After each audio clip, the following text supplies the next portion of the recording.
Yeah, yeah, because I mean, I guess when grindhouse, started to become, I don't want to say a cultural movement, but like a specific kind of subculture. It was all concentrated on that one street. I mean, how many different theaters were on 42nd Street?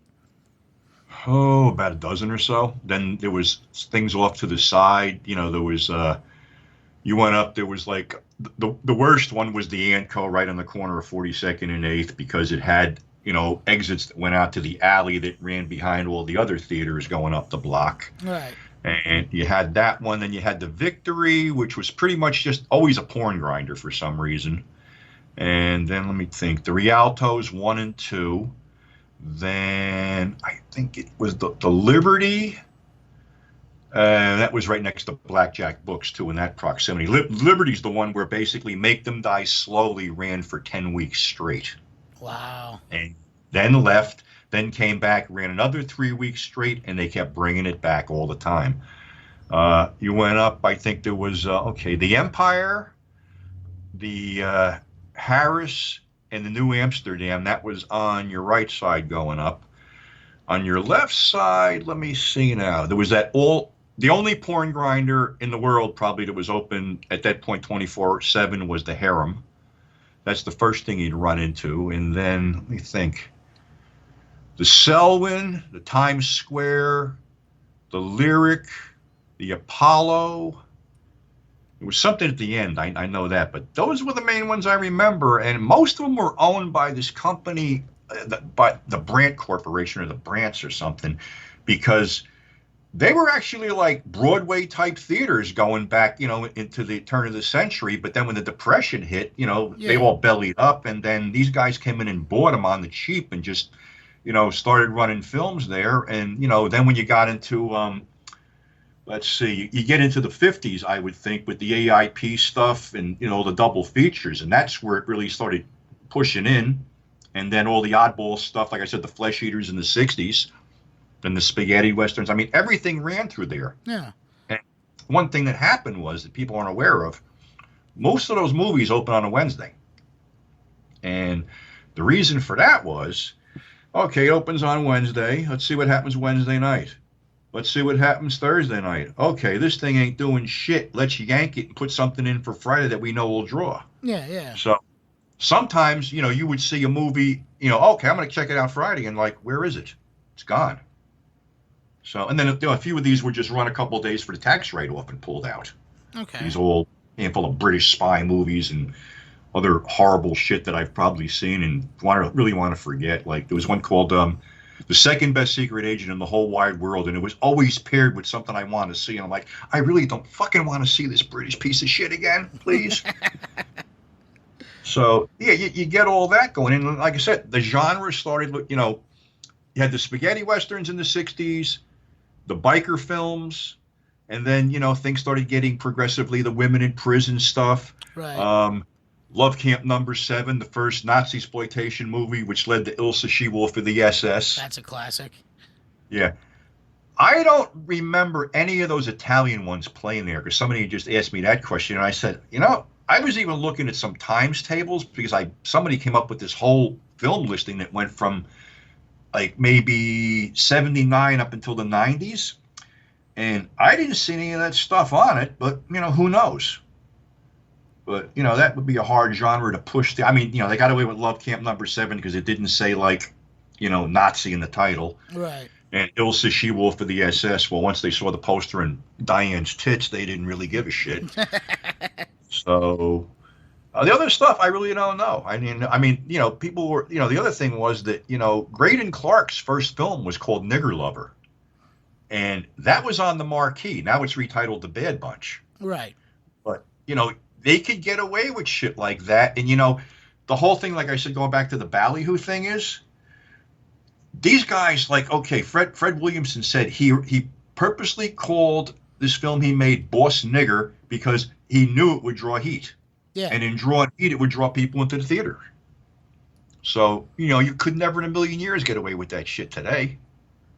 Well, and it's also important to point out that, and correct me if I'm wrong, but like really the grindhouse scene was given that jolt of energy by the blaxploitation genre, just because, I mean, when you're dealing with an audience that's in the inner city, they need something a little bit grittier and more relatable than whatever mainstream Hollywood or whatever mainstream Western John Wayne movie Hollywood's pushing out. Yeah, well, the whole thing was, people try to shit on that whole blaxploitation label, but the guy who made it was black, Yeah. Melvin Van Peebles, and the whole thing was he was working. He directed Watermelon Man with Godfrey Cambridge, and he used the money from that, and also got a loan of $50,000 from Bill Cosby, believe it or not, to make Sweet Sweetback's Badass Song. Well, he made the thing, and the problem was nobody would touch it. So he went to Jerry Gross, whose company Cinemation had put out "I Drink Your Blood, I Eat Your Skin" and a bunch of other shit. Hmm. And Jerry and the MPAA hated each other. So he approached Jerry. Jerry came up with a number they could live with, and they put it out. And they said the only way this is going to work, we got to be in people's faces with it and keep it in people's faces. So a lot of the major newspapers wouldn't carry the fucking ad. So the tagline was "Rated X" by an all-white jury because they slapped the X on it. Yeah. So basically, Jerry could get the shit in because he had the theater connections over there, and the best advertising is word of mouth because everybody wanted to see that. And that's flipping back a minute, that's how I found out about Battles the She-Wolf for the SS, because somebody came in the bar, was hanging out, you got to see this fucking Nazi movie, this and that. Okay, we're sold. But going back to the blaxploitation thing, yeah, he kicked the door open, and then one of the major studios followed it with Shaft. Yeah. And then that opened the floodgate because, you had a star already. I mean, the first major black star was Woody Strode. So he had already he was in major stuff and got the big push from Lee Marvin into professionals. But Jim Brown was the guy they were trying to market. But, they did him. He was in Rio Conchos with Richard Boone and Stuart Whitman, which is one of my favorite Westerns. And then he, did the Dirty Dozen thing, and he got real, high marks for doing that. Hmm. But then it was like, okay, we put him with Gene Hackman twice, sort of fizzled. We put him with, what the hell was it? Rock Hudson and Warren Oates and Ice Station Zebra and shit like that. They put him with Rod Taylor in Dark of the Sun. But where it seemed the whole thing shifted was when they put him with Lee Van Cleef and El Condor, which, as we were saying before we went on, that I'm pretty sure that was the first movie to get an R rating for violence and nudity and stuff like that. But from what I've heard about Lee Van Cleef, and he's a personal favorite of mine, he seemed to like mentor these younger guys, and I think he might have told Jim a few things, like maybe tone it down, maybe you're going too strong, because there was rumors that he was rough to work with physically. Yeah. Yeah. He broke Ernest Borgnine's foot in the split, so in their fight scene. So it seemed that right after that film, all of a sudden, bang, it took off. He was doing a bunch of good stuff. Slaughter's big ripoff. He was bouncing around. He was getting, Escape from Devil's Island, Pacific Inferno. So he was making the rounds and doing some really good stuff. And then the other guy that came in was, of course, Fred the Hammer Williamson with Black Caesar. So and the other thing too was, people might shit on these films, but they opened the door for a lot of black guys to get work. Black men and women. Pam Grier, Coffey, Gloria Hendry. They needed black stunt people. They needed black makeup artists. So that opened a whole new industry. And I met a lot of cool people who work. I mean, Sid Haig, and Pam Grier, they were like inseparable for a bunch of films.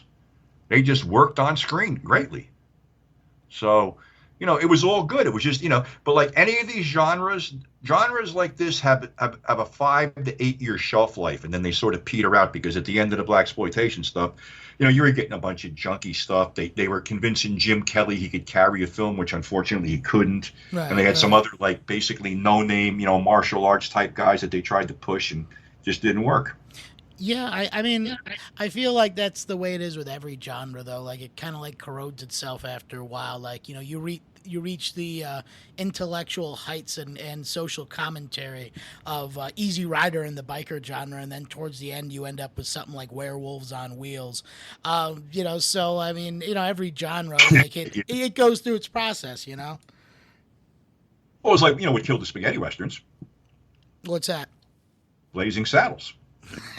Yeah, absolutely. Because the Italian filmmakers are a bunch of copycats, and they copy what they see in America. And all of a sudden, it was like, even like the Lee Van Cleef one, Bad Man's River, sort of was drifted into comedy. Then they had the Trinity things that were all drifted into comedy. So that basically derailed the whole thing, because up until then, it was like dead serious, we're going to blow your ass away type shit. Yeah, yeah.